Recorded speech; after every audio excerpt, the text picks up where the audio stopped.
JBNN will keep you informed. I'm Michelle Jones. Hi guys, before we go into the news, please remember to like, subscribe, leave a comment, and share the news with someone today.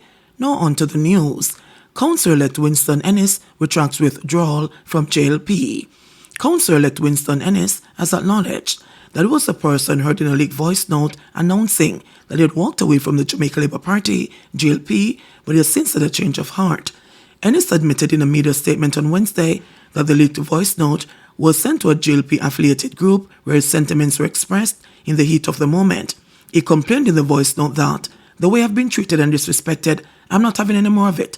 I am tired of the disrespect and I'm going no further with it. So I've walked away from the JLP," he said. He did not give details of the disrespect, but the councillor-elect for the Waterloo Division said following a meeting with supporters and party workers last night, he is now committed to resolving internally any issue which might have arisen that led to my earlier sentiment. I want to assure my fellow Labourites and all of my Jamaican brothers and sisters that I remain a committed member of the Jamaica Labour Party. There is no issues which may arise that we cannot settle internally. I want to thank everybody at all levels of the party for their love and support. Let us remain fully committed to the cause of working to make Jamaica a better place. God bless you. I have not sent a formal letter withdrawing my membership in the Jamaica Labour Party.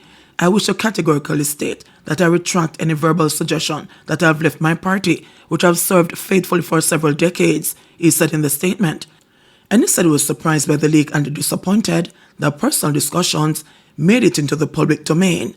And he retained the Waterloo Division in the Kingston and the St. Andrew Municipal Corporation, KSAMC, for the JLP in last week's local government election. The KSAMC is deadlocked at 20 divisions each for the JLP and the Opposition People's National Party, PNP. The PNP will select the next mayor of Kingston because it won the popular vote in Kingston and the St. Andrew.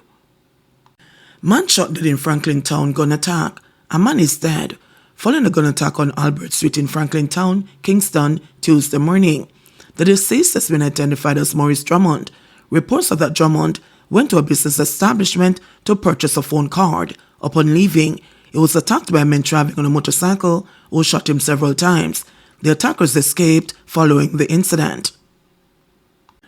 Prosecution seeking death penalty for alleged killer of Soraya Paulwell and her mother. The prosecution is seeking the death penalty against David Smith, the alleged triggerman, in the murder of 10-month-old Soraya Paulwell and her mother, 27-year-old Toshona Patterson. It was served with a notice in the Home Circuit Court today. Paula Llewellyn, the Director of Public Prosecutions, read the request during the court proceedings where Smith and co-accused Loda Bradshaw and Roland Balfour were physically present. The other two accused persons joined online. Smith, dressed in a black buttoned-up shirt, black pants, and a pair of slides, hung his head and twiddled his thumbs after the DPP indicated her intention. Smith, who was unrepresented, requested a lawyer. The DPP also informed the court that an illegal gun that was taken from B. John Black when he was arrested by the police is a weapon that was used to kill Patterson and her daughter. This was confirmed by ballistics testing. Justice Vinette Graham Allen has ordered that the Legal Aid Council consider assigning 2 senior attorneys to represent Smith and Black. She said the council should consider an attorney with experience in excess of 6 years due to the technical and complex issues in the case. All 4 accused were remanded until June 13 for the continuation of case management. Paulwell and her mother were abducted from their home on Gilmore Drive in St. Andrew on September 9. They were allegedly taken to East Kingston and shot and killed and their bodies burnt. The alleged mastermind, United States Navy Petty Officer Loda Bradshaw, is the companion of Soraya's father, Member of Parliament Philip Paulwell. Suspect charged in shooting death of 16-year-old girl in Arnett Gardens. The Kingston Western Police have laid charges against one of the suspects involved in the shooting death of a 16-year-old girl in Arnett Gardens a little over a week ago. Taj Squire, a 23-year-old resident of Albion Avenue, has been charged for the murder of Bianca Thompson, otherwise called Abby, a student of St. Andrew Technical High School. Investigators say about 11 p.m. on February 24, the teenager, who was also a resident of Albion Avenue, was visiting a friend's home when she was attacked and shot several times by a group of hoodlums. She died on the spot. The men opened fire on the wooden house, forcing the occupants to take evasive action. More than 16 spent casings were found at the scene. Senior Superintendent Michael Phipps, head of the Kingston Western Police, said that Squire was captured during a police operation. Squire has also been charged with shooting with intent, possession of prohibited weapon, unauthorized possession of ammunition, and making use of a firearm to commit a felony. SSP Phipps said the cops are searching for 3 other suspects in the case. They have been identified by their aliases Salem, Sherlando, and Yashipu. He said the men must immediately surrender to the Denham Town Police. Married man seeks court's help to retrieve more than $100,000 allegedly stolen by lover. A Kingston man is going before the parish court seeking to recover more than $100,000 he alleges was stolen by his ex-lover. The purported former couple appeared before senior parish judge Paula Blake Powell in the Kingston and the St. Andrew Parish Court's Criminal Division on Tuesday. According to court documents, the complainant, who lives with his wife and 3 children, stated that he met the accused in late 2023 and began a love affair. In his statement, the man said during one of his visits to the accused's home in Riverton City, he fell asleep. It is alleged that while he slept, the woman took his debit card from his pocket, recorded the number, and later used the card to make large sum purchases.